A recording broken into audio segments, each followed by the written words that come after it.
বিসমিল্লাহির রহমানির রহিম। জামাতে নামাজ আদায় করতে গিয়ে আমরা যেই ধরনের ভুল করে থাকি সেই সম্পর্কিত ভিডিও আজকে করা হচ্ছে। অর্থাৎ জামাতে নামাজ আদায় করার সময় আমরা বেশ কিছু ভুল করে থাকি। সেই ভুলগুলো নিয়েই আজকের মূল ভিডিওটি। তো প্রথমেই জেনে নিই জামাতে নামাজ আদায় করা সম্পর্কে। আর এটি প্রকাশিত হয়েছে কালের কণ্ঠ ইসলামী জীবন এই সম্পর্কিত আর্টিকেলে ২১শে জুলাইয়ে। আ আ পুরুষের জন্য ৫ ওয়াক্ত নামাজ জামাতে আদায় করা সুন্নতে মুআক্কাদা। আর হচ্ছে যা ওয়াজিবের মতোই একটি বিষয়।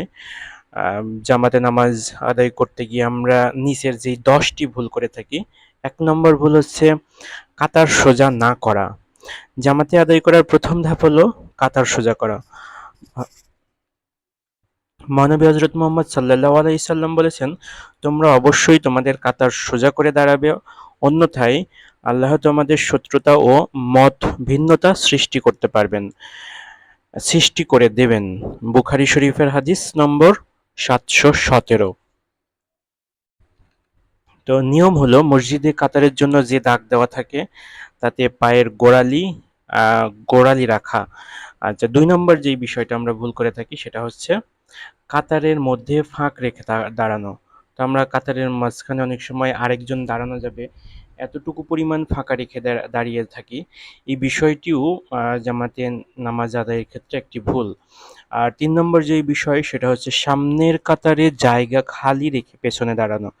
অর্থাৎ সামনের কাতারে জায়গা ফাঁকা আছে তারপরেও আমরা পেছনের কাতারে নামাজে দাঁড়িয়ে যাই। এটিও একটি ভুল। ৪ নম্বর যেই বিষয় হচ্ছে দৌড়ে এসে জামাতে শরিক হওয়া। জামাতে আসলে নামাজ পড়ার জন্য আমাদেরকে প্রতিযোগিতা করতে হবে বিষয়টা এরকম নয়। ধীরে সুস্থে বা একামত শুনলে ধীরে যেভাবে নরমালভাবে নামাজের জন্য যাই সেভাবে গেলেই চলবে। ৫ নম্বর যেই ভুলটা আমরা করে থাকি, রুকু না পেলে পরবর্তী রাকাতের অপেক্ষা করা। অনেক সময় আমরা দৌড়ে গিয়ে দেখা যাচ্ছে রুকু পাই না, কিন্তু পরবর্তী রাকাতের জন্য দাঁড়িয়ে থাকি। যখন ইমাম সাহেব পরবর্তী রাকাতে দাঁড়ান তখন আমরা আ আ রুকু ক মানে তখন আমরা নামাজে নিয়ত করি বা দাঁড়াই। এই বিষয়টাও একটি ভুল। ৬ নম্বর যেই ভুলটা আমরা করে থাকি সেটি হচ্ছে ইমামের আগে রুকু সেজদা করা। অর্থাৎ ইমাম যখন রুকু সেজদা করবে সেটার পরে আমাদেরকে রুকু সেজদা করতে হবে। ৭ নম্বর যেই ভুলটা করি সিজদায় হাত বাঁকিয়ে অন্যকে কষ্ট করা। এটি আমরা নামাজে দাঁড়ালে সকলেই জানি এই ভুলটা কমন একটি ভুল।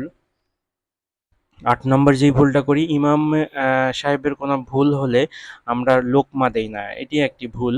৯ নম্বর ভুল হচ্ছে ইমাম সাহেব একটা সালাম ফেরানোর সাথেই আ পরই মাসবুক ব্যক্তি দাঁড়িয়ে যায়। অর্থাৎ যিনি ১ম রাকাত বা ২য় রাকাত পাননি তিনি একটা সালামের পরই দাঁড়িয়ে যান। এই বিষয়টি একটি ভুল। কারণ আমরা অনেক সময় সালামকে নামাজের অংশ মনে করি না। আসলে ২ টি সালামই নামাজের একটি অংশ। অর্থাৎ ২ টা সালাম শেষ হলেই কেবলমাত্র আমরা পরবর্তী যেই ছুটে যাওয়া রাকাত সেই রাকাতের জন্য দাঁড়িয়ে যেতে পারবো। আর ১০ নম্বরের বিষয় মোনাজাতকে নামাজের অংশ মনে করা। মোনাজাত আসলে নামাজের অংশ নয়। মোনাজাত একটি দোয়া বা মোনাজাত হচ্ছে নামাজের বাইরের অংশ। কেউ যদি চায় ফরজ নামাজের পরে সে মোনাজাত না করে চলে যেতে পারবে, অথবা ফরজ নামাজের পরে সে মোনাজাত না করলেও কোনো প্রবলেম হবে না। তো এই ১০ টি ভুল আমরা সাধারণত করে থাকি। তো এগুলো কমন একটি ভুল, যেই ভুলগুলো আমরা চাইলেই শুধরাতে পারবো, এবং যেই ভুলগুলো অনেক বড় যে ভুল বা অনেক বড় একটি ভুল বিষয়টা এরকম নয়। তো নামাজের সময় আমরা বিষয়গুলো অবশ্যই খেয়াল রাখার চেষ্টা করব। ধন্যবাদ সবাইকে। আসসালামু আলাইকুম।